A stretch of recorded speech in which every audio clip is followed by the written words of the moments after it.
Salam alaikum, bonjour, je suis ravie de vous retrouver, j'espère que vous allez toutes et tous bien. Je vais parler aujourd'hui de tous les projets pharaoniques entrepris par l'Algérie depuis l'intronisation de Bouteflika en 99. Je parle d'intronisation pour la simple et bonne raison que il est resté 20 ans au pouvoir.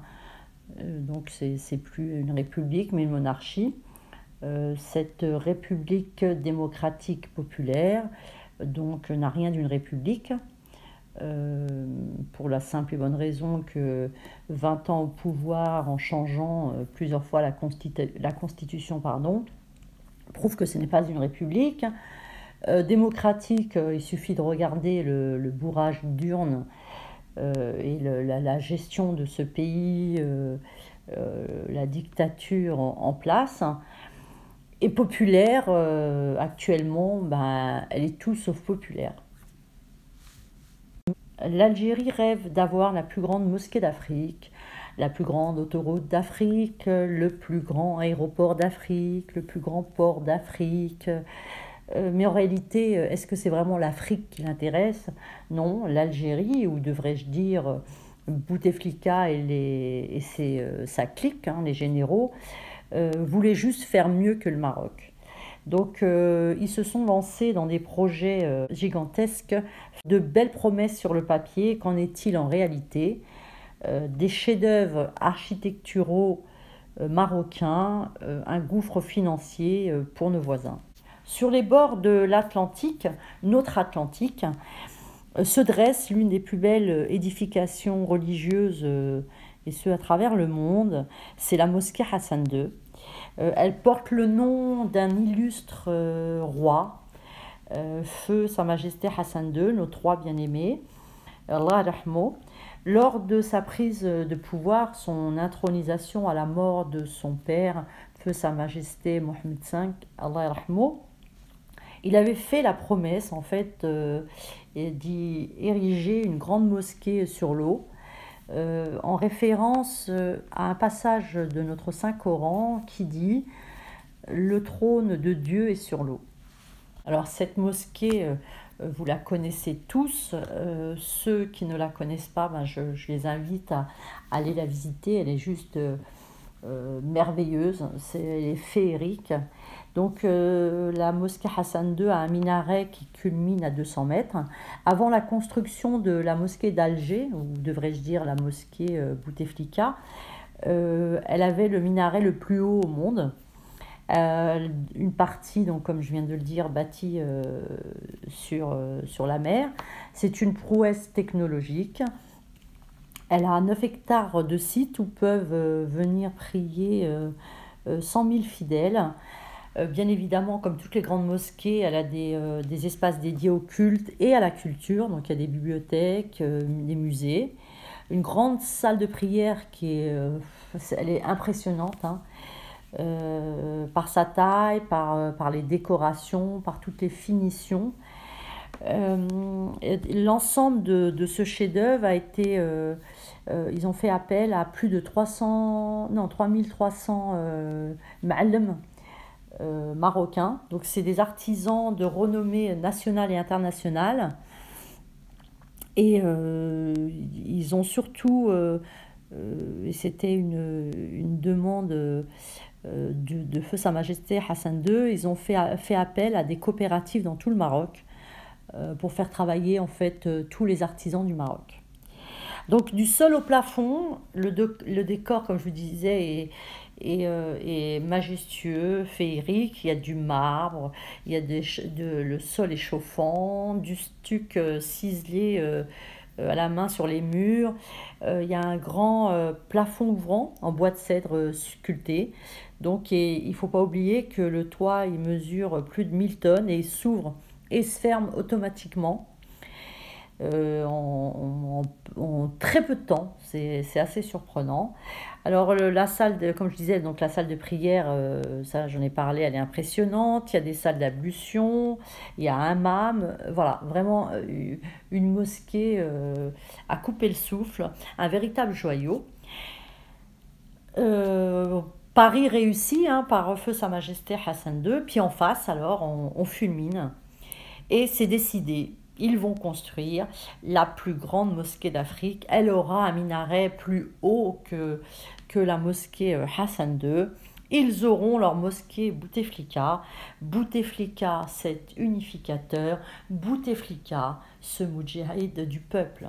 En 2019, ce mégalomane qui rêvait d'avoir, comme Feu Sa Majesté, une mosquée à son nom, euh, va être déchu.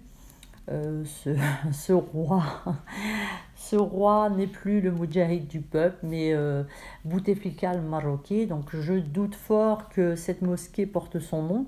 Je ne le souhaite pas. Parce que s'il s'avérait un jour, seul, mais qu'il se passe, je ne sais pas, que le minaret s'écroule ou un accident survienne, il serait capable de dire que c'est à cause des Marocains. Bien évidemment, je plaisante, ils peuvent appeler leur mosquée comme bon leur semble. Nous aimons voir fleurir de belles mosquées, qu'elle soit la plus grande ou la plus belle, quelle importance cet édifice et pour la prière, donc il n'y a aucun souci à ce niveau-là. Donc qui va construire cette mosquée? Les Chinois. Alors leur minaret, il est gigantesque. Il culmine à 270 mètres. Cet édifice pourra accueillir 120 000 fidèles, donc 20 000 fidèles de plus que la mosquée Hassan II, une salle de prière de 20 000 mètres carrés, c'est 400 000 mètres carrés de surface bâtie, et le tout sur 20 hectares, donc vraiment grandiose. Les travaux ont commencé en 2012 et devaient durer 42 mois. Ils avaient promis une livraison en 2015. Donc c'est une mosquée qui devait coûter 900 millions de dollars. Et finalement, elle va revenir à... parce qu'il va y avoir des surcoûts, des retards d'exécution, de la malfaçon, ça on s'en doutait un peu avec les Chinois, et des malversations, ça on s'en doutait avec cette gouvernance mafieuse. Donc elle va leur revenir à entre 4 et 5 milliards de dollars. Donc c'est vraiment un gouffre financier.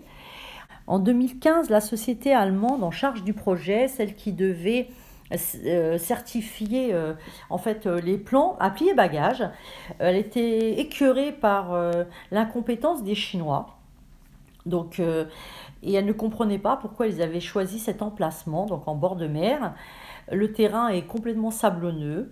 Et elle leur a rappelé que l'Algérie est un pays sismique. Du coup, aucune société n'a voulu assurer la construction du plus grand minaret du monde. On imagine aisément les dégâts qu'un séisme pourrait causer. Donc les retards ne vont cesser de s'accumuler. Et voilà, on est en 2019. Actuellement, il semblerait que les travaux soient terminés. L'inauguration n'a pas encore eu lieu.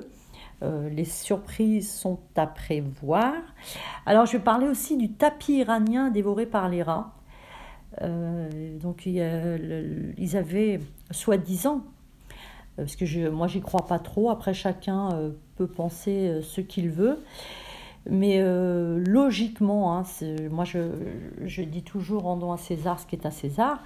Cette gouvernance, ces mafieux, ces voleurs, sont passés maîtres dans l'art de surfacturer, de voler. Donc, je pense que l'achat de ce soi-disant tapis, c'était juste une fausse facturation. Pourquoi aurait-il commandé un tapis quelques années, 2 ans, voire 3 ans avant la fin de la construction de cette mosquée, le livrer à des rats?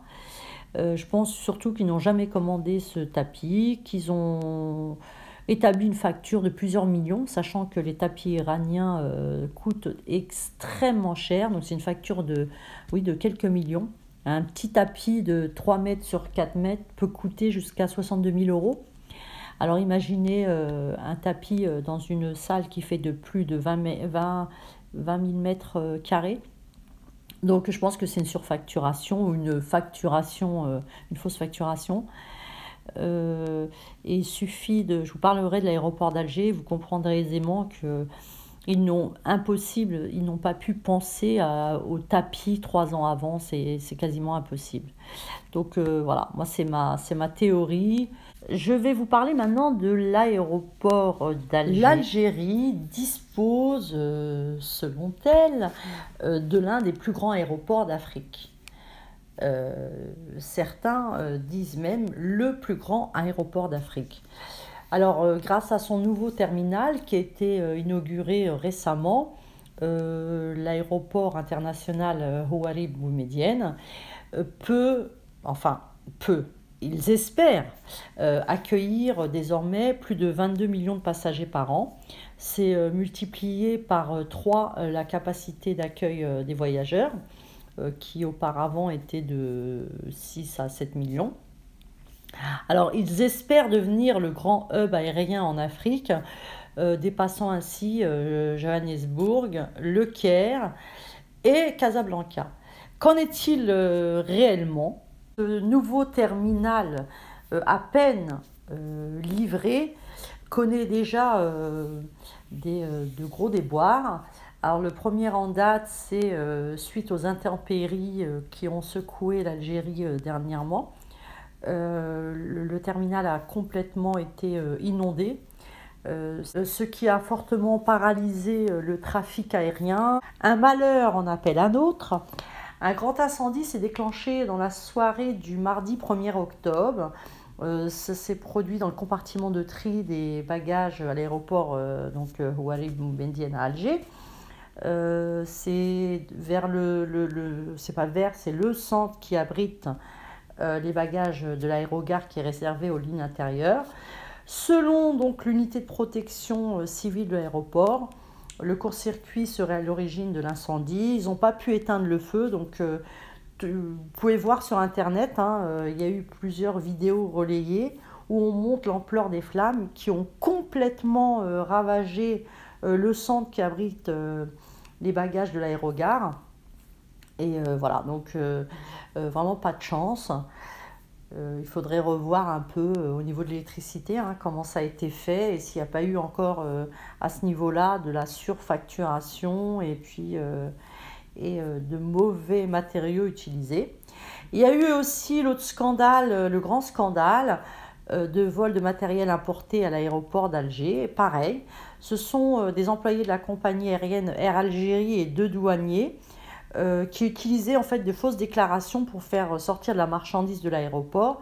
Et là, il s'agit en fait d'une grosse cargaison de téléphones portables et d'appareils photo importés de l'étranger. Voilà, donc des douaniers et Air Algérie. Alors, dernier et pas des moindres, scandale de ce terminal, et c'est ce qui a fait que j'ai eu envie de faire en fait cette vidéo. C'est un député qui écrit au ministre des Transports.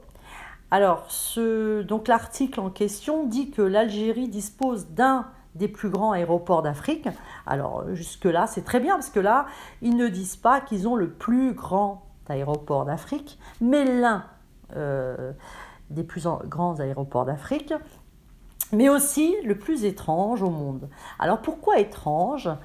Tout simplement parce que ce terminal tant attendu a été livré sans chaise, sans banquette, sans meubles, et donc du coup personne ne peut s'asseoir. Donc imaginez une grande salle d'enregistrement des départs de voyageurs, sans chaise, sans banquette, sans meubles. Alors comment font ces milliers, ces millions de voyageurs qui transitent par l'aéroport? Ils enregistrent leurs bagages. Imaginez qu'ils sont avec leurs femmes, leurs enfants, leurs parents, leurs grands-parents, leurs parents âgés. Comment font-ils? Ils sont tous debout. Cet aéroport qui se veut l'un des plus grands aéroports d'Afrique n'a pas de banquette, de chaises, de meubles destinés aux voyageurs où ils puissent s'asseoir. C'est complètement aberrant. Heureusement qu'ils n'ont pas marqué au miracle que c'est le plus grand aéroport d'Afrique. Donc ce député va écrire au ministre des Transports, donc je vais vous lire plus ou moins une partie du courrier. Alors il estime dans ce courrier que l'Algérie a réalisé le plus grand et le plus moderne aéroport d'Afrique. Lui carrément, il utilise tous de grands superlatifs. Et il dit bien sûr que c'est le plus étrange car la salle d'enregistrement des départs n'a pas, comme je vous l'ai dit, de chaises, de banquettes, d'autres meubles destinés à ce qu'une personne puisse s'asseoir. Et ben moi je me dis qu'en Algérie on marche vraiment sur la tête. Dites-moi, personne ne s'est posé la question, ni les architectes, ni les prestataires, les commanditaires, les fonctionnaires, les personnes en charge de projet, personne à un moment donné ne s'est posé la question voilà, à la livraison, au moment de la création du projet, au moment de signer des chèques. Personne ne s'est posé la question des chaises, des banquettes. Je ne comprends pas. Et forcément, un budget a été alloué à l'achat de ces fournitures essentielles. Alors la lettre est assez comique, il continue et il dit au ministre des Transports que vous ne l'avez sûrement pas remarqué parce que votre voyage ne passe ni par la salle d'enregistrement et encore moins par la salle d'embarquement. Mais sachez, monsieur le ministre, qu'il est devenu essentiel de mettre des bancs dans cet aéroport. Le ministre, alors là je ne vais pas prendre la défense du ministre, mais franchement c'est pas du ressort du ministre. Il faudrait voir les architectes, comme j'ai dit, les prestataires, les commanditaires, les fonctionnaires en charge du projet. Mais je ne sais pas comment fonctionne ce pays, comment ils réfléchissent. C'est aberrant, c'est aberrant. Une salle, comme vous pouvez le voir sur l'image, une salle d'enregistrement vide. Alors pour être moderne, c'est très moderne. Alors c'est un style très épuré, on enlève les chaises, on enlève les banquettes, c'est très épuré, c'est très moderne. Alors vous critiquez le Maroc, vous payez des milliards pour nuire au Maroc, on aurait pu vous aider à construire des aéroports, des routes, des mosquées dignes de ce nom. Parce que là c'est vraiment, vraiment vous êtes la risée du monde et moi je suis sidérée, je n'arrive pas à comprendre qu'à un moment donné, personne ne s'est posé la question, je n'arrive, sincèrement, c'est aberrant. Et je suis restée devant cet article, je ne savais pas s'il fallait rire ou pleurer, et sincèrement, je préfère en rire. Mais je plains sincèrement les Algériens, parce que on peut que rire de vous, vous êtes vraiment la risée du monde et il est temps de vous prendre en main, il était temps même de vous prendre en main et j'espère que cette mafia au pouvoir va disparaître à tout jamais et que vous allez tourner la page et construire enfin un pays digne de ce nom. Donc revenons à cette charmante lettre. Donc ce député de l'Alliance nationale républicaine dit que les entreprises qui ont été chargées d'équiper la salle d'enregistrement ont profité en fait de cette occasion pour prendre d'autres marchés et d'équiper les cafettes et les salons de thé aux dépens de ce lieu public. Et donc si je comprends bien, les cafettes et les salons de thé ont été équipés, mais pas les salles d'enregistrement. Du coup, il semblerait que les voyageurs étaient contraints de payer 600 dinars pour pouvoir s'attabler et obtenir une chaise. C'est aberrant, et franchement aberrant. Donc il demande à ce ministre d'intervenir rapidement et d'équiper chaque espace de l'aéroport de chaises et de banquettes avant que cela ne devienne une raillerie internationale. Et ben c'est bien trop tard parce que c'est déjà une raillerie internationale et si ce n'était la raillerie en fait elle est au niveau de tous vos projets et pas seulement au niveau de ce terminal. Tout le monde rit de vous. Alors je vous épargne les vols de bagages parce que le député parle aussi de 3 plaintes en une semaine, des vols de bagages récurrents au niveau de l'aéroport d'Alger. La risée est grande, aussi grande que votre aéroport, donc je constate encore que vous avez voulu faire plus grand que le Maroc, plus grand aéroport, mais finalement vous êtes grand dans l'excès et grand dans dans l'incompétence, oui, voilà, on peut le dire, grand dans l'incompétence. Alors maintenant, l'autre grand projet, le chantier du siècle, l'autoroute Est-Ouest. Le chantier phare de la présidence Bouteflika, c'est la construction de l'autoroute Est-Ouest. Ce chantier est vraiment la preuve de l'incompétence à tous les niveaux. Il a montré la mauvaise gestion de l'argent public en Algérie. Donc il a été lancé en 2006 pour un coût total de 17 milliards d'euros. Il devait être livré en 2009. Le projet va enregistrer de nombreuses années de retard et surtout d'énormes surcoûts. Le groupe japonais, c'est un consortium en fait qui était en charge du projet, va peiner à terminer les travaux parce qu'il va rencontrer déjà de gros problèmes de paiement liés à des problèmes techniques. Beaucoup de glissements de terrain qui ont alourdi, excusez-moi, la réalisation du projet. Ce chantier phare, comme je vous ai dit, de la présidence de Bouteflika va devenir surtout le plus grand scandale de corruption. L'affaire éclate en 2010. Des sociétés chinoises, suisses, portugaises, canadiennes et italiennes vont répondre à plusieurs chefs d'inculpation. Donc c'est blanchiment d'argent, association de malfaiteurs, abus de pouvoir. Je vous invite à aller regarder et lire les journaux de l'époque sur ce procès. C'est assez édifiant. Il y a eu aussi des accusés algériens qui ont reçu des pots de vin par ces compagnies d'ailleurs, qui souhaitaient obtenir des marchés. Amar Roul, qui était à l'époque ministre des Travaux publics, va rejeter ses erreurs, tenter tant bien que mal de masquer son incompétence, ses échecs et la corruption sur ces sociétés étrangères. Je posterai sur ma communauté d'ailleurs je vous invite à aller regarder aussi, c'était un article de Helmut Schall qui disait que Amar Roul avait détourné du goudron de l'autoroute Est-Ouest pour en faire de la teinture à ses cheveux.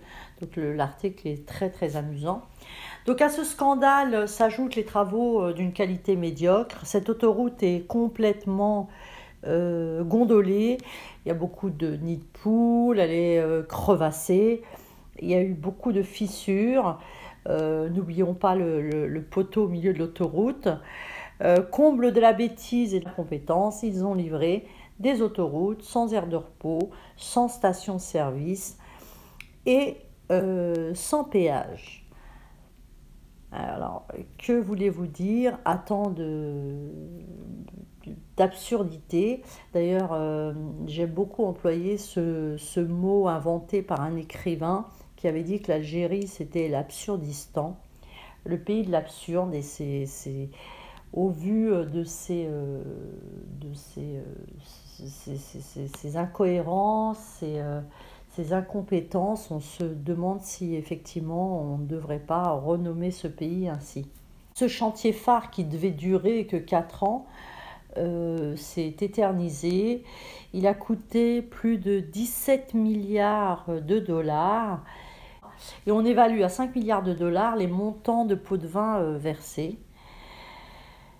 Voilà, un véritable gouffre financier, une incompétence à tous les niveaux, de l'argent du peuple dilapidé. Voilà ce qui restera de cette autoroute Est-Ouest. Alors l'Algérie n'a pas le plus grand stade d'Afrique. Le stade de Tizi Ouzou n'avait pas pour vocation de le devenir. Mais ce stade a coûté très cher. Il a coûté même plus cher que celui de Turin et de Munich. Doivent-ils en être fiers? Bien sûr que non.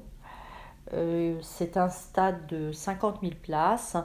Les travaux ont débuté en 2010. À ce jour, les travaux ne sont toujours pas terminés. On parle d'une livraison éventuelle en 2020.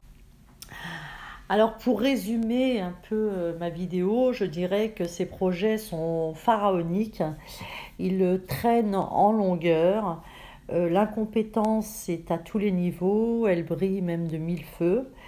Ce sont surtout des projets polémiques qui ont crevé le budget de l'État, l'argent du contribuable algérien, des sommes astronomiques parties en fumée.